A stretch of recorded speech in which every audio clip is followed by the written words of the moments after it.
চিকিৎসার জন্য সিঙ্গাপুর গেলেন স্বাস্থ্য উপদেষ্টা। তার মানে আমাদের অবস্থা এমনই যে স্বয়ং স্বাস্থ্যমন্ত্রী চিকিৎসার জন্য বাংলাদেশ ছেড়ে যাচ্ছেন সিঙ্গাপুরে। তবে খবরটা একটু অন্যরকম, যেটা পড়ে বুঝলাম। সোমবার দিবাগত মধ্যরাতের ফ্লাইটে তিনি সিঙ্গাপুর যান। দেশে ফিরবেন 17 সেপ্টেম্বর দিবাগত রাতে।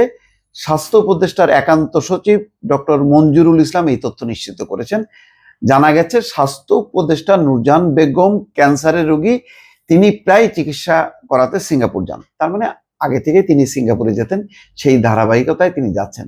কিন্তু খবরের শিরোনাম যখন হয় যে চিকিৎসার জন্য স্বাস্থ্য উপদেষ্টা যাচ্ছেন সিঙ্গাপুরে, তখন বোঝা যায় যে আমাদের দেশে স্বাস্থ্য ব্যবস্থা বলে কিছুই নেই। কিছুদিন আগে ডাক্তার শফিকুর রহমান নায়েবে আমির, যিনি প্রধান বর্তমান জামাত ইসলাম, তিনি কিন্তু তার মানে ওপেন হার্ট সার্জারি বাংলাদেশে করেছেন। তিনি বলেছেন যে না, আমার দেশের মানুষ চিকিৎসার জন্য মানে বিদেশে যেতে পারে না ব্যয়বহুল হওয়ার কারণে, সুতরাং আমি যেতে পারি না, আমি এখানেই করাবো। এটা একটা ভালো দৃষ্টান্ত। অন্যদিকে সিঙ্গাপুরে যাবার কথা নুরুল হক নূর, তার কিন্তু এখনো যাওয়াটা একদম নিশ্চিত হয়নি।